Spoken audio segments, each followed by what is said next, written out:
চতুৰ্থ ষান্মাসিকৰ আটাইবোৰ ছাত্ৰ ছাত্ৰীকে মই আজি মোৰ শ্ৰেণী কোঠালৈ তোমালোকক আহ্বান জনাইছোঁ। চতুৰ্থ ষান্মাসিকৰ মেজৰ পাঠ্যক্ৰমৰ 4.1 পেপাৰখনৰ বিষয়ে মই আজি তোমালোকক কম বুলি আহিছোঁ। 4.1 পেপাৰখনৰ প্ৰথম ইউনিটত তোমালোকৰ অসমীয়া ব্যাকৰণৰ ইতিহাস এই সম্পৰ্কে গুৱাহাটী বিশ্ববিদ্যালয়ৰ পাঠ্যক্ৰমত সন্নিৱিষ্ট হৈছে। পাঠ্যক্ৰম নিৰ্দিষ্ট হৈ থকা আমি আলোচনাৰ মাজলৈকে যাবলৈকে যথাসাধ্য প্ৰয়াস কৰিম আৰু এই আলোচনাত মই তোমালোকক মোৰ ফালৰ পৰা মোৰ ফালৰ পৰা আন্তৰিক ওলগ পুনৰবাৰ জনাইছোঁ। অসমীয়া ভাষাৰ ব্যাকৰণৰ ইতিহাসত সৰ্বপ্ৰথমে আমি খ্ৰীষ্টান মিছনাৰী ব্যাকৰণীসকলৰ নাম ল'বলগীয়া হয়। খ্ৰীষ্টান মিছনাৰীসকলৰ ভিতৰত সৰ্বপ্ৰথমে 1839 চনত কেপ্টেইন ৰবিনছন চাহাবে বা উইলিয়াম ৰবিনছনে প্ৰথমখন অসমীয়া ভাষাৰ ব্যাকৰণ ইংৰাজীত ৰচনা কৰে। সেই ব্যাকৰণখন হৈছে 1839 চনত প্ৰকাশিত a grammar of the Assamese language. A grammar of the Assamese লেংগুৱেজত উইলিয়াম ৰবিনছনে লেটিন ব্যাকৰণৰ আৰ্হি গ্ৰহণ কৰি ব্যাকৰণখন ৰচনা কৰিবলৈ সমৰ্থ হয়। ইয়াৰ পৰৱৰ্তী সময়ত অসমীয়া ভাষাৰ ব্যাকৰণ ৰচনা কৰে ডক্টৰ নাথান ব্ৰাউনে, আৰু ডক্টৰ নাথান ব্ৰাউনে উইলিয়াম ৰবিনছন চাহাবৰ ব্যাকৰণখনৰ পৰৱৰ্তী সময়ত 1848 চনত ডক্টৰ নাথান ব্ৰাউনে দ্বিতীয়খন ব্যাকৰণ ৰচনা কৰে আৰু এই ব্যাকৰণখনৰ নাম হৈছে grammatical notes on the Assamese language. Grammatical notes on the Assamese language. এই ব্যাকৰণখন উইলিয়াম ৰবিনছন চাহাবৰ পৰৱৰ্তী সময়ত 9 বছৰ পিছত উইলিয়াম ৰবিনছন চাহাবে ৰচনা কৰা উইলিয়াম ৰবিনছনে ৰচনা কৰা ব্যাকৰণখনৰ 9 বছৰ পিছত ডক্টৰ নাথান ব্ৰাউনে grammatical notes on the Assamese language খন প্ৰকাশ কৰি উলিয়ায়।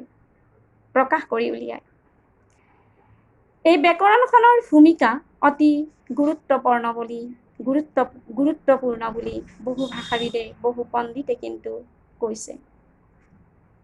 ইয়াৰ পৰৱৰ্তী সময়ত অসমীয়া ভাষাৰ আন এখন ব্যাকৰণ ৰচনা কৰে জি.এফ. নিকল নামৰ আন এজন পণ্ডিতে। জি.এফ. নিকল হৈছে অক্সফৰ্ড বিশ্ববিদ্যালয়ৰ অধ্যাপক। অক্সফৰ্ড বিশ্ববিদ্যালয়ৰ এগৰাকী অধ্যাপকে যিখন ব্যাকৰণ ৰচনা কৰে এই ব্যাকৰণত কিন্তু যথেষ্ট পৰিমাণে এই ব্যাকৰণ ৰচনা কৰিবলৈকে যথেষ্ট পৰিমাণে উপকৃত হয় আন দুখন ব্যাকৰণৰ পৰা। সেই দুখন ব্যাকৰণ হৈছে উইলিয়াম ৰবিনছনৰ ব্যাকৰণ আৰু ডক্টৰ নাথান ব্ৰাউনৰ ব্যাকৰণখনৰ পৰা। আৰু এটা গুৰুত্বপূৰ্ণ কথা এইখিনিতে উনুকিয়াব পাৰি যে জি.এফ. নিকলে নিজেই আচলতে তেওঁৰ ব্যাকৰণখন সম্পৰ্কে কৈছে যে এপিটম অফ আছামিজ গ্ৰামাৰ, এক সংক্ষিপ্ত সাৰ, অসমীয়া ব্যাকৰণৰ সংক্ষিপ্ত সাৰ হিচাপে তেওঁৰ ব্যাকৰণখন আগবঢ়ায়। এই ব্যাকৰণখনত বহুত বেছি নিজস্বতা নাই বুলি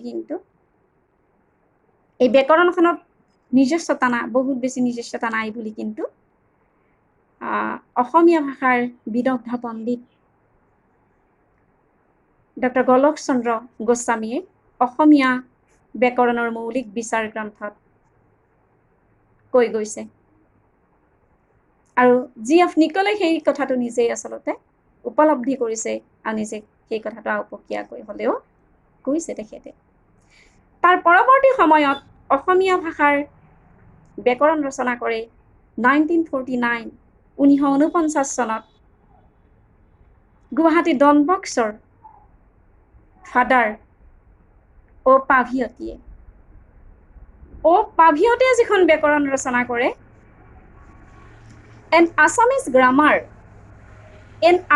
grammar with vocabulary and exercise.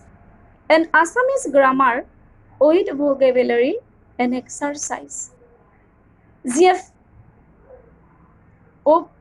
নিকলৰ পৰৱৰ্তী সময়ছোৱাত পাভিয়তীয়ে ৰচনা কৰা এই ব্যাকৰণখন অসমীয়া ভাষাৰ বহু কেইগৰাকী পণ্ডিতে কিন্তু এক উল্লেখযোগ্য কৃতি বুলি কৈছে। আমি 4খন ব্যাকৰণ পালো খ্ৰীষ্টান মিছনেৰীসকলৰ পৰা। প্ৰথমখন আহিছে উইলিয়াম ৰবিনছনৰ পৰা, দ্বিতীয়খন আহিছে ডক্টৰ নাথান ব্ৰাউনৰ পৰা, তৃতীয়খন আহিছে GF নিকলৰ পৰা, চতুৰ্থখন আহিছে পাভিয়তীৰ পৰা। এই 4খন ব্যাকৰণৰ ভিতৰত ডক্টৰ নাথান ব্ৰাউন বহু ভাষাবিদ। নাথান ব্ৰাউনৰ ব্যাকৰণখনৰ ভূমিকা খুব ভাল হোৱা বুলি, উৎকৃষ্ট হোৱা বুলি, মূল্যৱান, অসমীয়া ভাষাৰ ছাত্ৰৰ কাৰণে অতি মূল্যৱান বা অসমীয়া ভাষাৰ কাৰণে অতি মূল্যৱান বুলি কৈছে পণ্ডিতসকলে। আৰু তাৰ পৰৱৰ্তী সময়ত কিন্তু ডন বক্সৰ ফাদাৰে লিখা an Assamese grammar with vocabulary and exercise এই ব্যাকৰণখনত পণ্ডিতসকলে অতি মূল্যৱান ব্যাকৰণ বুলি কৈছে। কিন্তু আমাৰ দৃষ্টিত আটাইবোৰ ব্যাকৰণেই মূল্যৱান। পণ্ডিতসকলৰ কথাহে বিভিন্ন ধৰণে আলোচনা কৰি তেখেতসকলে কৈছে। গতিকে অসমীয়া ব্যাকৰণৰ যেতিয়া আমি অধ্যয়ন কৰিবলৈ আগবাঢ়ো, অসমীয়া ব্যাকৰণৰ ইতিহাস যেতিয়া জানিবলৈকে আমাৰ মনত কি থাকে, খুদুৱনি এটা হয়, তেতিয়াহ'লে আমি দুটা কথা একদম স্পষ্ট মানে জানিবলগীয়া হয়। স্পষ্টকৈ আমি দুটা কথা মানে জনাটো বৰ প্ৰয়োজন হয় যে খ্ৰীষ্টান মিছনেৰীসকলে অসমীয়া ভাষাৰ ব্যাকৰণৰ ইতিহাস ৰচনাৰ যিটো পৰম্পৰা এইটো আৰম্ভ কৰে। ইয়াৰ পৰৱৰ্তী সময়ত অসমীয়া বিদগ্ধ পণ্ডিতসকল নিশ্চিতভাৱে বহি থকা নাছিল। অসমীয়া ভাষাই অৱশ্যে বহুত সমস্যাৰ মুখামুখি হৈছিল সেইখিনি সময়তে। গতিকে যি সমস্যাই নাথাকক, এই সমস্যাবোৰ আমি নিশ্চিতভাৱে এই আলোচনাত ক'বলৈ নাযাওঁ, কিন্তু এইখিনি সময়তে খ্ৰীষ্টান মিছনেৰীসকলৰ যি ধাৰা ৰচনা লিখাৰ, এই ধাৰা কোনোবাই হয়তো দূৰৰ পৰা চাই আছিল, আৰু এই ধাৰাৰ ৰচনা ব্যাকৰণবোৰ তেওঁলোকে মুখেৰে ভাষাটো যেনেকৈ কয়, অসমীয়া ভাষাৰ ব্যাকৰণবোৰতো তেনেকৈ লিখিবলৈ যত্ন কৰিছিল। কিন্তু ইয়াৰ এক খুব বিজ্ঞানসন্মত, অসমীয়া ভাষাটোৰ কাৰণে অতি বিজ্ঞানসন্মত আখৰ জটনিক আগত ৰাখি অসমীয়া ভাষাৰ ওজা হেমচন্দ্ৰ বৰুৱাই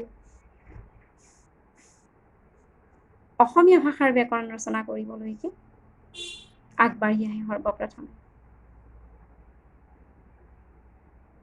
গতিকে আমি ভাষা বিজ্ঞানৰ ছাত্ৰ হিচাপে দুটা কথা তোমালোকক মই এইখিনিতে উনুকিয়াই থওঁ। এই দুটা কথাৰ ভিতৰত প্ৰথম কথা হ'ল, অসমীয়া ভাষাৰ ব্যাকৰণৰ ইতিহাস যেতিয়া আমি পঢ়িবলৈ যাওঁ, তেতিয়া আমি কি পাওঁ? খ্ৰীষ্টান মিছনেৰীসকলৰ জৰিয়তে শুভাৰম্ভ হোৱাৰ কথাটো পাওঁ, অসমীয়া ব্যাকৰণৰ ইতিহাস। দ্বিতীয় কথা, খ্ৰীষ্টান মিছনেৰীসকলৰ পৰৱৰ্তী সময়ছোৱাত ভাষাৰ ওজা হেমচন্দ্ৰ বৰুৱাই যি ব্যাকৰণ ৰচনা কৰে, অসমীয়া ভাষাৰ ব্যাকৰণ ৰচনাত আখৰ জটনিৰ যিটো মানে যিটো দিশ, সেইটো আগত ৰাখি হেমচন্দ্ৰ বৰুৱাই শুদ্ধ ৰূপত অসমীয়া ব্যাকৰণ ৰচনা কৰিবলৈকে আগবাঢ়ি আহে। গতিকে অসমীয়া ব্যাকৰণৰ ইতিহাস আমি জানিবলৈ গ'লে দুভাগ। এভাগ হৈছে খ্ৰীষ্টান মিছনেৰীসকলৰ ধাৰা বা এটা ভাগ মানে, আৰু ধাৰা বুলি যদি নকওঁ তেতিয়াও কথা নাই। গতিকে এভাগ হৈছে খ্ৰীষ্টান মিছনেৰী, এভাগত আমি খ্ৰীষ্টান মিছনেৰীসকলক পাইছোঁ, আনটো ভাগত অসমীয়া ভাষাবিদ পণ্ডিতসকলক পাইছোঁ। গতিকে অসমীয়া ব্যাকৰণৰ ইতিহাস যেতিয়া পঢ়িবলৈ যোৱা হয়, তেতিয়াহ'লে আমি William Robinson, doctor Nathan brown, তাৰ বাহিৰেও পাভিয়তী, GF নিকল, এইসকলৰ বিষয়ে আমি সামান্য কথা হ'লেও জানি থোৱাটো দৰকাৰ হ'ব। গতিকে এই আলোচনাত মই আজি খুব কম সময়তে খুব কম কথা তোমালোকক ক'বলৈকে প্ৰয়াস কৰিছোঁ। সাধাৰণতে ব্যাকৰণৰ আলোচনা বা ভাষা বিজ্ঞানৰ আলোচনাত ল'ৰা ছোৱালী মন বৰ বেছি মানে হেৰি হয়, মনত হয়তো মানে সিহঁতে একদম বহি থাকিবলৈ বহু সময়ত বৰ কষ্ট এটা অনুভৱিত কৰে, নকৰা নহয়। গতিকে ভাষা বিজ্ঞানৰ আলোচনাত মই বেছি সময় বহাই নাৰাখোঁ ছাত্ৰ ছাত্ৰীক। মই এইখিনিয়ে কৈছোঁ তোমালোকক 4.1 পেপাৰখনৰ অসমীয়া ভাষাৰ অৰ্থাৎ অসমীয়া ব্যাকৰণৰ ইতিহাস সম্পৰ্কে এই সামান্য কথাখিনিৰ মাজত বহুত প্ৰশ্ন হ'বলগীয়া কিন্তু কথা আছে।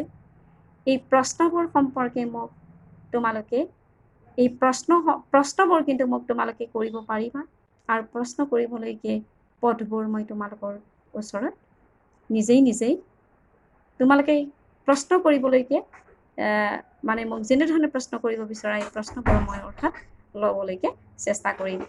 আটাইকে ধন্যবাদ জনাইছোঁ। অসমীয়া ব্যাকৰণৰ ইতিহাস সম্পৰ্কীয় এই পাঠটোত মই মাত্ৰ সামান্য, খুব কম সময়ত অতি সামান্য কথাই ক'বলৈকে সমৰ্থ হৈছোঁ। হয়তো ইয়াতকৈ আৰু বহুত বেছি আলোচনাটোৰ মাজলৈকে আমি যাব লাগিব। আলোচনাটো হয়তো আমি 3টা বা 4টা এনেকুৱা ধৰণৰ আলোচনাত বা তাতকৈ অধিক আলোচনাৰ মাজত শেষ কৰিবলৈ চেষ্টা কৰিম। কিন্তু প্ৰতিদিনেই অলপ কথা কৈ পেলাই হয়তো আলোচনাটোত আগবাঢ়িবলৈকে চেষ্টা কৰিম। আটাইলৈকে পুনৰবাৰ মই ধন্যবাদ জনাই মোৰ শ্ৰেণীকোঠাৰ পৰা আজি তোমালোকক বিদায় দিছোঁ।